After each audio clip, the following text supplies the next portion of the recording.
Good morning, everybody. Welcome back to another FPL not FPL. Jeez, I got it wrong. This is why you don't do things live. You should do them pre-recorded so I can start again. But it's too late. This is live. Championship Manager FPL is, of course, what I meant to say. Game Week 8, and I am joined by Luke, aka Disable, aka the man that knows everything about this game inside out. How are you doing? I wish people would stop saying that. I know quite a bit from playing it a lot, but not everything. Just want to put that out there. Not everything. It's fantasy anyway, so it doesn't matter how much you know. It can all go wrong That's with a very red true. card, injury, and all that stuff. So we are not going through game by game today. We're going to go through the kind of key talking points and then some questions that people have put to us already. And then we might do some live ones at the end if there's time. But before we get into that, how did you get on this week? I did okay. I think the average was quite low. I think they tweeted out it was somewhere around 43 or something. I think it was something like that. So I got 55. So I've got to be fairly happy with that. Managed to get Shearer as captain. So probably only one of the big names that actually returned any points. So yeah, got to be happy with that. And then I had Solano and Tarico who scored a goal each. Obviously Tarico with a clean sheet as well. Absolute hero. Apart from that, team was a sea of ones and twos, really. No one else really did anything. Ended up benching Hippier. We got man of the match away at Old Trafford. That's bench points again for me. It's been a weekly theme. I just keep getting that part wrong. So, yeah, overall pretty happy. Just wish I was never going to play Hippier, was I? So, I don't know. Just I unlucky on played that, I guess. Sylvester in that game. I thought I'll go for the home game. I'll play Yeah. him. I actually got 60 points. I did all right. If anyone saw the transfer I made, you'd almost think I had inside info because I took out Grabbi, who got benched. We're going to talk about him. Nice. I also took out Lauren Robert because I just thought Solano looked better value. Robert didn't start either. So yeah, I actually went pretty well. I got 60 points, Captain Shearer as well, Tarico. Nice job. I know you were saying last time that the bonus points aren't like necessarily goals and stuff in this. But I did find it funny that Tarico's been getting bonus points when conceding, and then he gets a goal and a clean sheet and then gets nothing for bonus. I don't think he got anything. It's quite funny, but I think we'll be happy enough with the however many points he got, like 12 points or whatever. So that was decent. All right, let's jump into what happened. So Arsenal, there's a couple of interesting things about Arsenal. We'll start with their tactics. So first of all, they didn't even bench him actually. Perez just didn't make the team. I don't think he was injured. And the other thing is Henry came off before 60 minutes, so 55 minutes, I think. And I don't think that's the first time either. No. So there's a few questions that actually came in about Arsenal. So Luke Portier said the best Henry replacement. I guess the opposite is, should we replace him or should we keep him? And Alex Turner said, is this level of rotation usual? And Arsenal in particular, do they ever settle and will they score enough goals, do you think, to make their attacking assets worthwhile? So what do you think about Henry and what the hell's going on with Perez? Yeah, I suppose it's tricky in some ways because it's like the AI has been thrown out. I mean, losing Vieira, who was basically a complete lock in that centre midfield, has caused all sorts of issues with them. I mean, I thought it would make Van Bronckhorst more nailed on. If anything, it's made it the opposite, which is strange. Inamoto doesn't usually get very many games, but he's playing quite a lot. And then obviously Tikhonov getting signed at left wing has also had an effect. So testing, how Arsenal set up and what Wenger does with the team is quite tricky. However, I've put those players, so I've put Tikhonov into quite a few sims and I've taken Vieira out to see what goes on. And I mean, there was always rotation with Lundberg, certainly, before all this, and Pires to some extent, but nowhere near the amount that's going on at the moment. And I think basically Tikhonov, I think I mentioned it before, he's foreign in the game, he's Russian, so he has a work permit. And basically in this game, you have to play players, I think it's over 70 or 75%, something like that, of their games. Otherwise, you can't renew their contract. So I think as he's a new signing and he's got that, it almost tricks the AI into thinking they have to play this guy pretty much every week. Now, I've gone through loads of sims and he generally plays about 20 to 30 games Tikhonov, so not nailed by any extent. But that looks like that will happen. And obviously, Perez usually played either on the left or right, depending on whether Van Bronckhorst played on the left or not. And that was why Lundberg was always benched. So now, the fact that Parler can play and always did sort of come in and out of the team, it's just another person to add to the right wing. So if Tikhonov is close to nailed on the left wing, you've suddenly got Van Bronckhorst only being able to play in the centre, really. You've suddenly got Parler, Lundberg and Perez who can all play on the right. Inamoto could drop out for one of those on occasion. I think it will just continue to be a bit of a nightmare there, to be honest. So Pires is just not an option now. I mean, he's 10 million, right? Anyway, so he's quite expensive. They got Middlesbrough away, Leeds at home, and Blackburn away in the next 4 as well. So the only home game in the next 4 is Leeds. That's not that easy anyway, I suppose. So to me, Pires just doesn't seem good value now at all. Well, Leeds are shocking away, as we found out this week. So if probably in that game, he might be all right. But he's not good value at 10 at the moment, is he? I do expect he will eventually sort of cement it down because he's probably the better player, but there's no guarantees on that. And as for Henry, I mean, I found it's incredibly unlucky that he keeps getting subbed off and obviously hasn't done that well in this sim. However, because most of the time you run a sim all the way to the end and Henry's done really well, you don't really look at the finer details. So I've gone back to see if he does get early subs quite a lot. And to be honest, it's a fairly common theme I see in the first sort of 10 to 12 weeks. It seems like the AI will sub him off early quite a lot, especially in Champions League games as well, strangely. But usually that's because they're like 3 or 4-0 up or something. But I noticed it quite a lot, which I didn't see until now, really. So it doesn't seem to happen later on in the season. So I think that eventually Henry, it will stop happening to him. But I mean, it's for 30 million. It's not worth taking the chance right now, especially when Van Nistelrooy's got home to Charlton next game. It's just the easiest swap you'll ever make, I would suggest.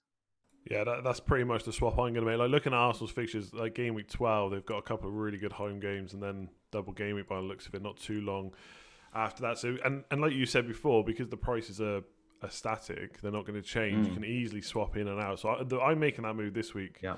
On Reed to Van Nistelrooy. That's obviously that is the obvious move, I would say. Is there anyone else you would look at maybe a little bit cheaper if you already had Henry? If you already had Nistelrooy? I mean, the other one that looks pretty good right now is Pedersen, just for the games. He returned in his first fixture of like the 5 really good ones. I think he's got 4 out of 5 at home. So now he's just missed one of them, but obviously returned in that. It's a massive save in there, down to 7.5 million. So could do wonders with the rest of your team. But Dwight York's also another one. He's 7 million playing up front for Man United. Could easily, he's not completely nailed, but he could also do pretty well over his next few games for sure. I think those are the obvious ones because obviously Boxic got injured, who's been pretty good. But there's Jason Ewell's firing every week. Charlton are doing really well. There's a number of players. Canute seems to score every week. There's quite a few people that the fixtures don't necessarily seem to affect them. Yeah, they're doing pretty well, and like you said, like 13 million for Henry is just ridiculous. I actually bought Pedersen in this week, so big up for him. 3 home games in the next 4, like you said, Derby, Southampton, and Aston Villa. So I think he's going to come up when we talk about Boxic as well. And the other thing about Arsenal, which came up, I think it was this morning or late last night. Let me get our faces on screen here. Was the Arsenal transfer rumours? Or it sounds like they're going to sign someone, or they have already signed, but they've not let us know who it is yet. A well-known international midfielder from AC Milan. So do you already have a clue who it is? Do you think? Yeah, I mean, it could be anyone because obviously every sim's different. However, when I've put the exact players that Arsenal have got in their team in our sim and have run 20 sims, I think I've counted up to 7 sims now where Fernando Carlos Redondo, if you remember him, absolutely magic player to watch sometimes, gets signed. So I would imagine it's going to be him, but obviously we don't know for sure. But in any case, he's a DM and he's got 20 for dirtiness and 20 for injury proneness. Starts the game injured, and in every photo I can find in my sims, he was either injured or orange flagged. So how much of an asset he will be, I'm not sure. Because the thing with him is when you actually play with AC Milan or you sign him, he's actually really good. He's one of the DMs like Vieira, who can get 8 9s and get goals and assists. But the fact that he's got he's a red card waiting to happen and he's an injury waiting to happen, probably means he comes off of the list of options, I would suggest, unless he's very, very cheap. Yeah, we'll have to see what they price him. I guess the other thing it does is it just increases the amount of options that Arsenal have for that centre position, and probably just makes the other options even worse unless you're going for kind of the front man. I suggest he'll come in for Inamoto, but obviously we don't even know it's him yet, so I guess it's just one to monitor. Cool, we'll keep an eye on that one. And Boxic, we kind of already covered this one, but he is injured. Now, he's only injured for 2 weeks. And Middlesbrough's fixtures weren't that good for those 2 weeks anyway, I don't think. It was Arsenal at home, Liverpool away. Obviously, he has been doing well for his price. Would you be holding on, or again, static prices, you just be getting rid? And if so, is it just a case of Pedersen for around that price is the best option, do you think? Yeah, it's going to depend on the individual, isn't it, as to whether they can afford to bench him for a couple of weeks. Because obviously transfers are quite valuable. It can take quite a long time to get to your team to where you want it, especially with the rate we're getting, red cards, injuries, rotation. It's like sometimes you feel absolutely fine with your team, and then next week you need to make 5 swaps. So it's a tricky one. I would try to bench him if you can. The only thing I think I flagged it before is when these players get injured and they're so key, like Boxic is, and he is quite injury prone. I wouldn't be surprised if they played him when he was orange flagged, not quite fit, and then he may go off injured in that same game, and then it may be extended. So when they say 2 weeks, it could end up being longer. We've seen it enough this sim alone. Ravanelli is an example. Boya is another one, and there has been others. In fact, I think even in this, oh no, Ravanelli came off in the 5th minute because of a red card to Poo. I was going to say maybe it even happened again to Ravanelli, but it didn't. So yeah, it's a tricky one to know what to do. The obvious and easy switch, if you can make it, is Pedersen, like you said. Just go straight there for the home games. I'll just ask you a quick question on this because I was considering this yesterday. I did go for Pedersen in the end, but Ricketts and Wallace also did really well. And I saw Pedersen plays as the AM, and we've got kind of the arrow to play as a forward anyway. So is he the best one because he's just more nailed? Is it simple as that? Yeah, he's the most nailed, and generally he will play as one of the strikers quite often. He can play all 3 positions. A lot of them can rotate, but generally he plays up top. So that was just next week he could be the one up top, for example. It's similar to someone like Rebrov who can play up top or play AMC.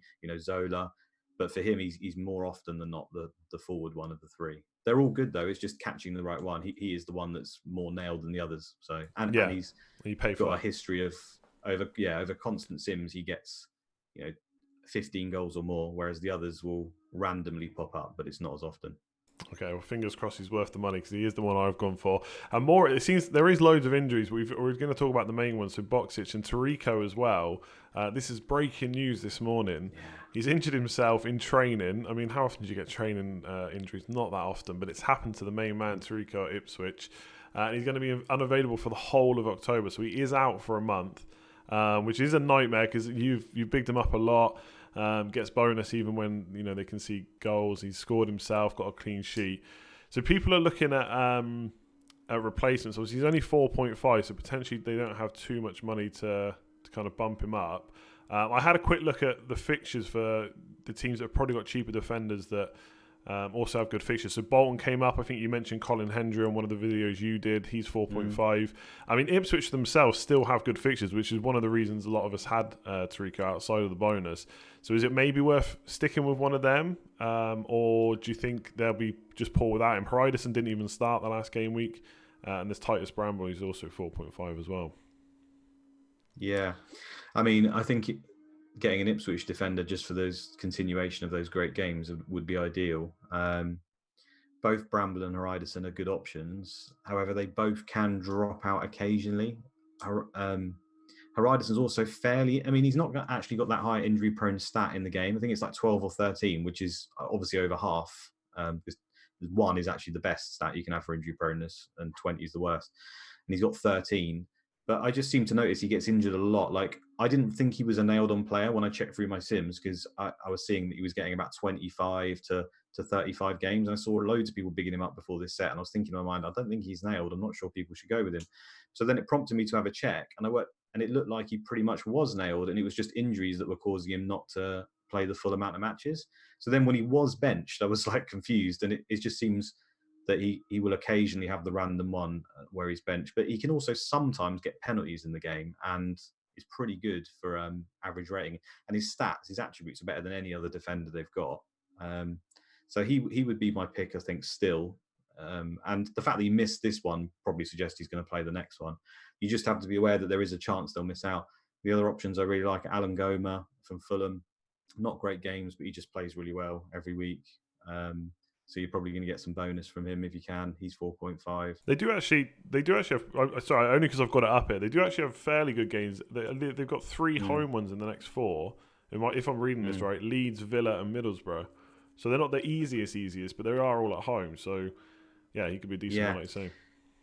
It's the thing is, conversely with him, because they probably won't keep a clean sheet, will his average rating be that high because he's at home, so he'll be under less stress? Like, is he better to play away? It's one we have to look out for, I guess, because obviously then he's getting the key headers, he's in the action, he's in the mix, if you see what I mean. But he probably will be in some of those games anyway. The other option, if you want to like close to nail clean sheet, I know it's short term, but I mean, Blackburn away have failed to score in every game so far. They're the worst team away statistically before this sim as well. They play one up front.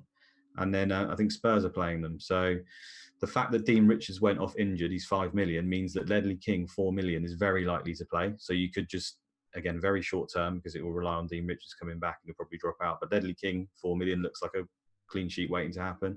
As does, I can't say his name, but Bunjanevic or whatever, at 4.5 million, which is obviously the same price as Tarico. So if you're playing very short term, that looks probably one of the most nail clean sheets you can find for next week.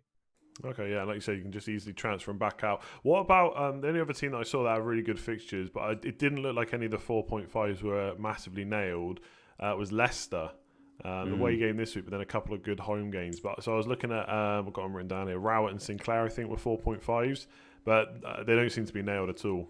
So is that just the case that none of them are? Yeah, it's that, and the fact that they are good games, but Leicester's, the fact Just that they're too not nailed and they don't really offer much else, and there's a few away games in there. I think Delaney at 5 million's probably the pick, but it just seems a little bit too expensive because even he can occasionally drop out, but then occasionally he'll play left wing, so it's very luck based, that pick, to be honest with you. Could get away with it, but could equally be pretty sad with the outcome. Yeah, fair enough. Horizon and Gomer sound like much better options to me in that case, because I think, with the amount of injuries we're getting, we probably don't want to risk too many players that aren't necessarily going to play every single week. So there's already a lot of rotation anyway.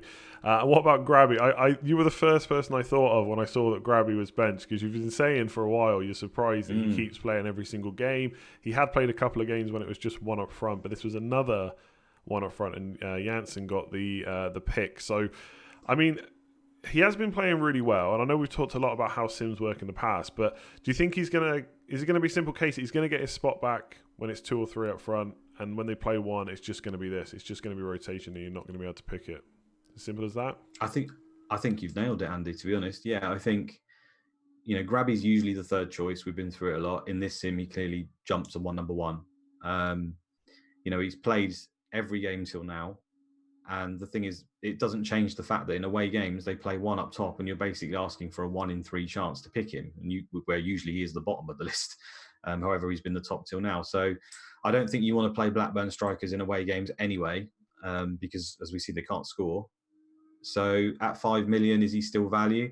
I mean, if he's playing up front as part of the 3, they can occasionally play 2 up front. So that's my slight, caveat to that. But that's still fairly good value. The problem is the fixtures are just that bad that it probably makes sense now to come off of him if you can. However, if you're just leaving him on your bench, then I see no bad issue with that, really. It's just, to be honest, I'd rather not have such a cheap striker up front, because it looks like strikers are the best way to get your points at the moment. That's pretty much what my thing. So I bought, like I said, I've already said, I bought in Pedersen, and that was, I had to basically cheap out on my midfield. But yeah, that's how I afford him. Like the fixtures, like you said, away from home, 3 of the next 4 are away. One of the home games is Arsenal, so it doesn't look that easy anyway. Is there any strikers around the 5.5 that you could go to, or do you really need to be going up to kind of 7+? Do you think? I mean, I would say try and go up if you can, but if you really can't, then Pablo from Ipswich, who's also not nailed, by the way, but they've got such good games. He's 5 million. I think he's scored 2 goals and got an assist already. So he did play this week again, and he will probably play, 80% of them. So again, just for the home games and throw him in there. The cameo thing's not that often with a lot of subs, don't happen that much. I mean, you've obviously only got 4 on the bench to come on, excluding the goalkeeper, which came on loads this week, surprisingly. But so yeah, you haven't really got that much chance of a sub, to be honest with you, in a lot of the games. So I think you can still roll with him, and he might be good.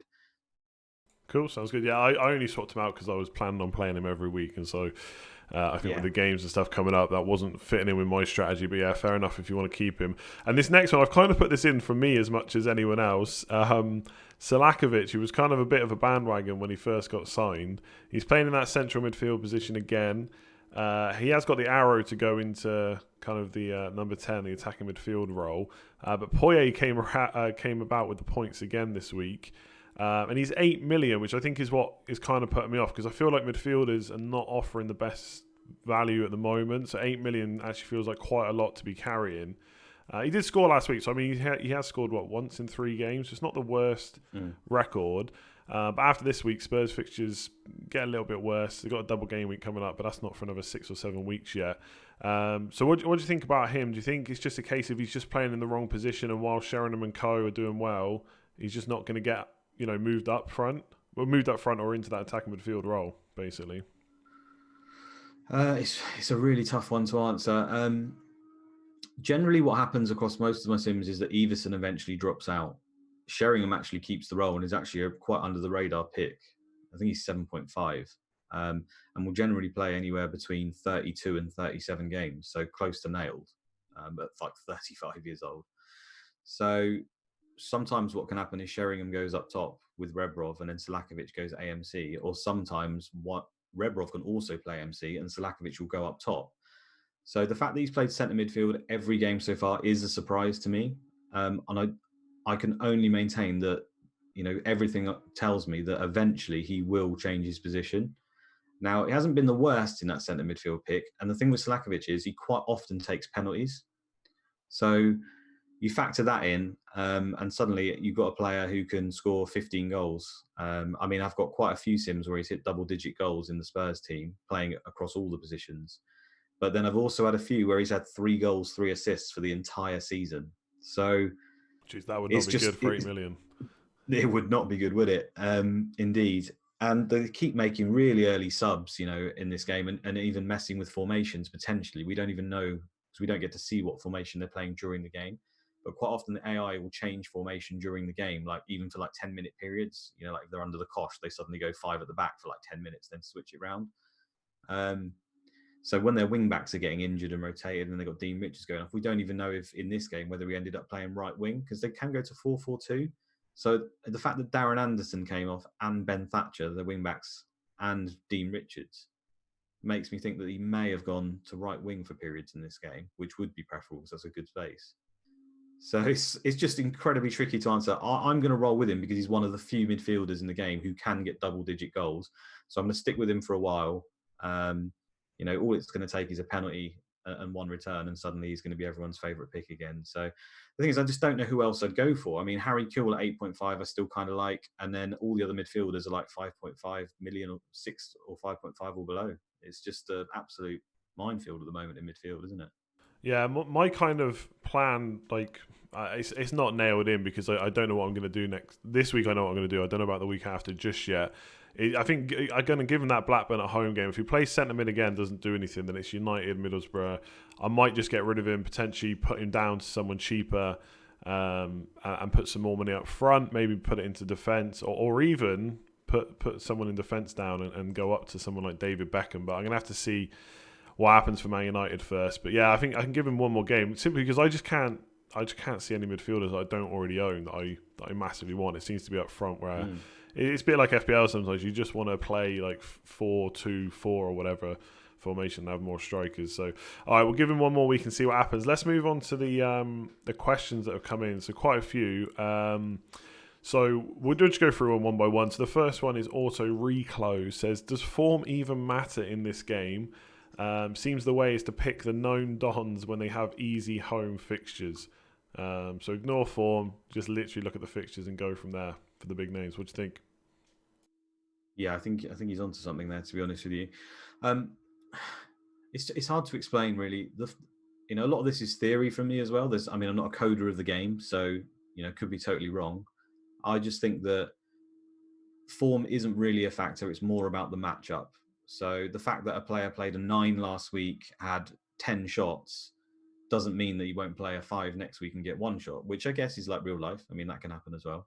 And it's more to do with the fact that the reason why he got 9 and had loads of shots was probably because he was in a good matchup. He was in a good tactic, which is allowing it to happen. And the opposition he was playing, it was just a really good matchup for him. He could win. At the end of the day, it's an algorithm. The ball goes in the air, and one of the striker or the defender is going to win the header, and that will come down to their attributes. It will come down to a lot of stuff. So sometimes you'll have a good matchup, sometimes you won't. So to be honest, I think the matchup is far more important than form. When I've said before, just to clarify, like if a player does well at the beginning, then he probably continues well. That isn't really talking about form. That's just to say, has he won the battle with that particular player? Has the AI then going to play him in his favoured position, moving forward? So that can be misconstrued as like form. So for Grabbi, he's won the battle and he's playing in the front three. It's not really relevant that he's done well or bad in terms of his form that he gets picked, in my opinion. Hence why he probably got dropped this week despite doing well. It wasn't anything to do with form. It was just that the algorithm decided there's 3 strikers and it was his chance to miss out. Does that make sense?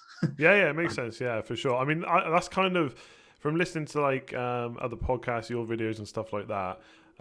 That's pretty much what I decided to do this week, was just go for the fixtures and just see what happens. I guess there's some players you'll just keep longer term because they're not necessarily. I've got Silvestre. I probably wouldn't start taking him out for bad fixtures. One, because it's Man United, and two, it's just not a transfer that I necessarily want to use. But for attackers, that's what I did this week. I kept. I already had Robert, so I was already targeting Newcastle. Got Solano. You mentioned Pedersen. Bolton fixtures were good, and just go from there and see. I mean, it can't be the worst strategy just to go for the fixtures and hope, and just keep a few kind of set and forgets. That's exactly my strategy, Andy. Find a few players that are kind of nailed, that do pretty well across multiple sims consistently. Leave them in, and then with the rest of your players, you want to target those big boy home games against the minnows, basically, and just hope you get lucky. That's pretty much my tactic. So there we go. Ignore form, go for fixtures. What about, so talking about big defenders, what about Ian Hart? So 2 questions came in on this. FPL Chancer, I think he's basically going to ask this every single week. As I said last week, Ian Hart seems to have been a bit of a fraud so far, or maybe our expectations were a bit too high for him. So he says, is it time to dump? And Mr. Hindsight also says, is it time to be heartless and get rid of him? Leeds fixtures: Fulham away, Everton at home, Arsenal away, Chelsea at home. So do you think he's just too much money at this point? 6.5 million, just relying on attacking returns. That's what it feels like. Yeah, the thing is, I'll throw back at you. Who is getting, even from those premium defenders, who is really getting clean sheets? I thought Man United would get one this week. I thought Arsenal had a slight chance. Apart from the opening few weeks when Man United had them, I think 2 or 3 in a row. There's not been that many. So it's very, very tricky to answer. I mean, I'm in a position where I've got Hart, Cole, Silvestre, and Hippier, and I've managed to bench the wrong premium every single week, and then have massive points on my and I have massive points on my bench as a result. Now, everything told me in my bones that I should bench Hart this week because Leeds' defence away from home is twice as bad as every other premium. But then, considering his ownership and the fact that he's on penalties, obviously he can get attacking returns, it made me then play him ahead of Hippier, because I thought there's if he gets that 1 pen and a clean sheet, which he could do, suddenly I'm 20 points behind, so I'm willing to take that risk. And who else is going to be playing Liverpool defenders? Anyway, that's my personal thing. For Hart, it's just I've gone through 20 sims with all the new players in their teams, so it's as accurate as we could be, I guess. And I basically marked up any time a player got over 5 goals or 5 assists. So I do a mark for over 5 goal season and a 5 assist season for defenders. This is and Ian Hart, unsurprisingly, was top by a long way. So in 9 out of 20 sims, he got over 5 goals. Now, bear in mind, I didn't mark anything below that. So often he'd be on 3 or 4 goals as well. So 9 times over 5, 12 times over 5 assists. Occasionally, you'd have something like 13 or 14 assists. Now, that was rare, but it can happen. So I don't think it really matters with Hart. I think there's a decision to make because the fixtures are so bad, but the clean sheets probably aren't happening for anyone. So why don't you just keep him in because he might suddenly go crazy? The alternative is there has been a few sims where he's got 1 goal, 3 assists for the whole season. So are we in one of those? Yeah, we obviously don't know. I've got him as well. Like most of the game does, to be fair. And I think I'm just leaving him in until I need money. I think I don't want to be afraid of not owning him because I feel like maybe I'll be wrong on this, but bread and butter is still clean sheets. But like you say, there hasn't been many, so that's why I'm not in a rush to get rid of him. But as soon as I need the money, him, Silvestre, or Ashley Cole will have to go.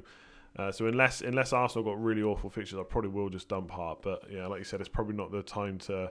He's not like a rush to sell, I would say. I just don't think with Hart you really should be paying too much. I mean, the fixtures are bad, so you sort of instinctively it makes sense. But with him, he wasn't really a fixtures pick that much, because you're not going to spend 6.5 million then bench him in away games, are you? Because they are terrible away from home defensively. You're probably going to play him because the attacking returns can come at any point.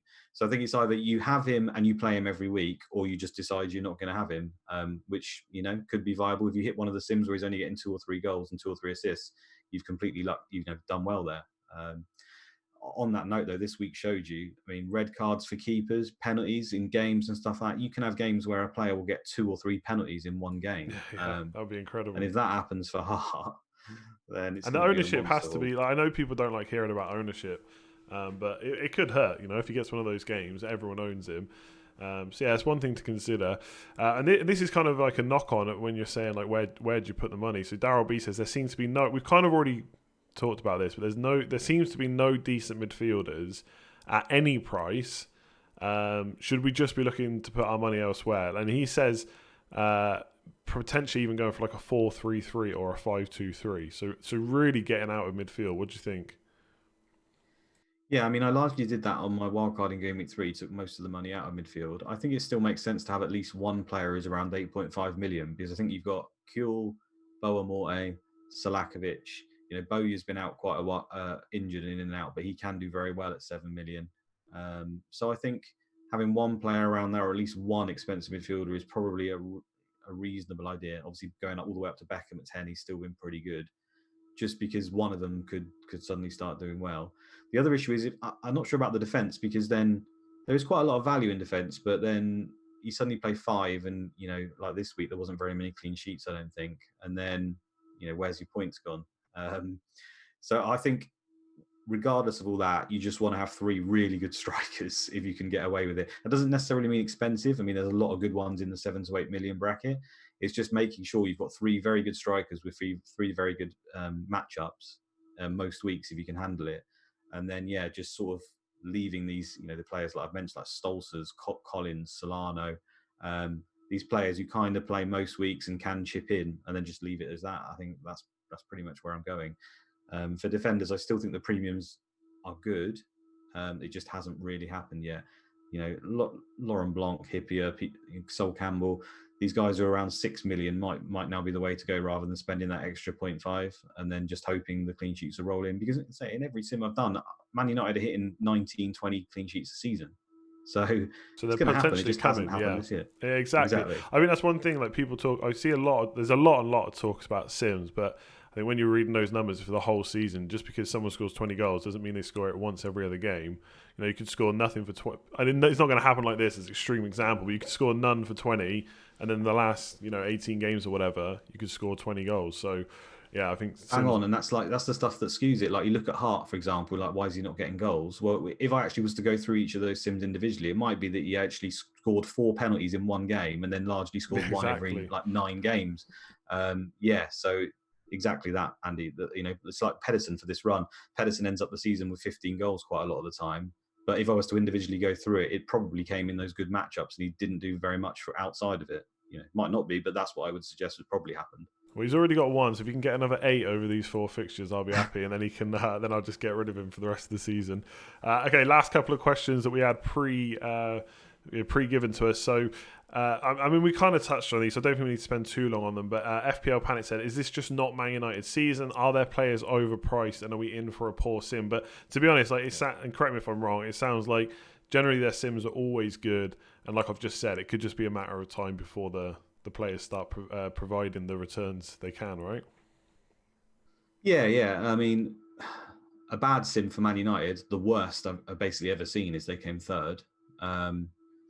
Occasionally they'll come 2nd to Arsenal usually, and sometimes Liverpool.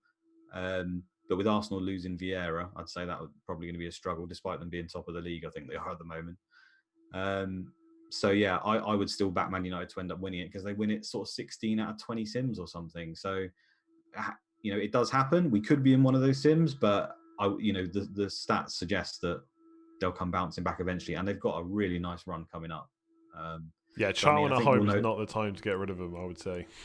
Yeah, I think we're going to know the answers to that after this run. If they go on this run and they're just unrecognisable from what we expect, then that's pretty much going to be your answer, I guess. It's not their sim. I mean, some of their players do look a little bit pricey, but I think there's still value there. I mean, York at 7 million again. If he gets the games, he could really make a mockery of that price. Yeah, and I'd say he's a bit of a differential versus Van Nistelrooy as well for that price. And last question then, James Nelson says Melchiot and the better, I think he's asking, is there better alternatives and who are they at 4.5 or 5.5? And then he talks about the Sims. He said, I'm no expert, but this season's not keeping in line with the Sims as much as expected, which he thinks is good, which I actually think is good as well. Because if it all went according to plan, it'd probably be too easy. So do you think Melchiot is worth getting rid of, and is there better alternatives at 4.5, 5.5? Yeah, I'm not sure I mean, there has been some random, I'm not going to lie, there's been some random things in the sim, but it happens every sim. It's like that, I can't remember what the theory's called, but if you're standing in woods and you look around, you can sort of see different pathways. It all looks different. And then when you look from a bird's eye view, it just looks like a load of trees everywhere. And that's kind of what happens with the Sims, I think. When you've got just all this data, it all looks like there's a pattern and it happens. But if you go down into any individual one, there's lots of differences. And in this one, yeah, Man United being bad is probably not expected. Grabbi getting the headlines for Ron not doing well. There's a few little things you can point at. But I think if the Sims were completely wrong, then we wouldn't be where we are. Some of the players wouldn't be where they are because there's a lot of patterns that are emerging too. So tricky. What was his original question? I've lost my train of thought now. Yeah, basically, I think he's asking, are there better alternatives, or who are the better alternatives than Melchiot at 4.5 or 5.5 million? Right. I mean, I still like Melchiot. We always knew he wasn't nailed. He still can get high ratings. Chelsea haven't been great. I still think he's a reasonable pick. If you have to come off of him, I think Gordon's doing very well at 5.5. He's not completely nailed, much like Melchiot, so we might not like him, but he's getting assists all over the place. Fixtures aren't great, but if you're getting assists, does it matter? And if no other defenders are keeping clean sheets, does it matter? Probably not. So I think he's a pretty good option. And we've already mentioned the Ipswich boys at 4.5, yep. Decent. I would have said, Spurs, Dean Richards is a good option at 5, but he got injured this week as well. So there we go. Cool, maybe keep hold of him. All right, we'll just do some quick fire ones from the chat, and then we'll wrap this up. So best 5.5 million midfielder, still Stolchers? Or Stolkers? I don't know how you pronounce it. Fulham? I think it's Stolzers. Stolzers or Collins are still. Collins can actually do better than Stolzers. He gets more goals, but the thing is, he's a little bit less nailed. Especially with the fact that Boamorte may drop back into midfield, then may cause issues because Stolzers is basically bang on nailed regardless. So that would probably more likely affect Collins in some way because then they've got too many midfielders with Malbronk, Legwinski, Davis who can go into the middle. So I think that would affect Collins' time. But as of yet, Saar hasn't started up front, so it's not really a concern yet. Yeah, I'm waiting for Saha to start starting, and I'm going to get him in 6.5. Just seems to be a huge differential for a little bit. Best Casey Keller replacement. So he's 4.5. So someone like Crossley, maybe. I think there's a better option than him. Yeah, I think Serini 4.5 is the go-to for the fixtures at the moment. I think Crossley's the best one across the season because he's the cheapest way into, a top 6 defence. So on the defenders one as well, Ian Pearce again started for Middlesbrough at 4.5 million. So he's another one that you could look at for 4.5. And then Fester even got penalties at 5 million. Obviously, he missed one of them. So if you're willing to chance him, you could do it. He's not totally nailed either. Occasionally, Gordon will go to left back, but I'd be surprised if that happens, to be honest. So another one you could look at. Cool. And the last one we'll take from one of the creators of the game, Andy Martin.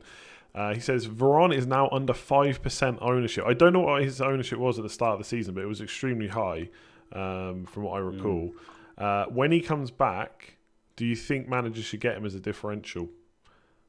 Do you I guess is he gonna get some form? I mean, he's 12 million, so he's very expensive. But then, if Man United on nearly every single sim are going to score plenty of goals, he's surely going to be involved. And under 5%, I mean, that seems like a huge differential to me. I mean, it's a differential, and I think in an individual game, you could be onto something. I mean, you could captain him in one of these home games that are coming up, and he could score 2 or 3, and it would look great. But I still think now across the season is probably not a great pick, just because it's too much money for the fact. Veron's appeal is the fact that he gets goals. I have so many sims where he's hitting double figures. He hits double figures nearly every season, and sometimes will hit 17, 18, 19. So he's hitting the same numbers as the premium strikers. Then when you factor in he gets assists, high average rating, he suddenly becomes, as good a pick as them. But, when you've got Shearer, who's 10 million, and he can get 20 goals. And obviously you get less goals for a striker. And the fact that he just isn't scoring at the moment, I just wouldn't go there, because I have seen a few sims where Ron will do this. It does happen occasionally to him, not very often, but there are times where he'll get 4 goals, for the whole season, and suddenly that's a massive investment. So I think it's just one of those ones. If you're Man United have a great home game coming up, and you've got a vanity transfer that you literally can switch him in, then switch him out the next week, it could be a cheeky little look. Sometimes we get team news. What happens if we get team news and it basically says Ruud van Nistelrooy is not starting? That would be the time where I might consider it, for example, to still cover the Man United game. But at the moment, it's a no for me. Yeah, it's just such an awkward. Like, I'm thinking about my team now and how I'll get to him. It's just such an awkward price point. I ideally need 2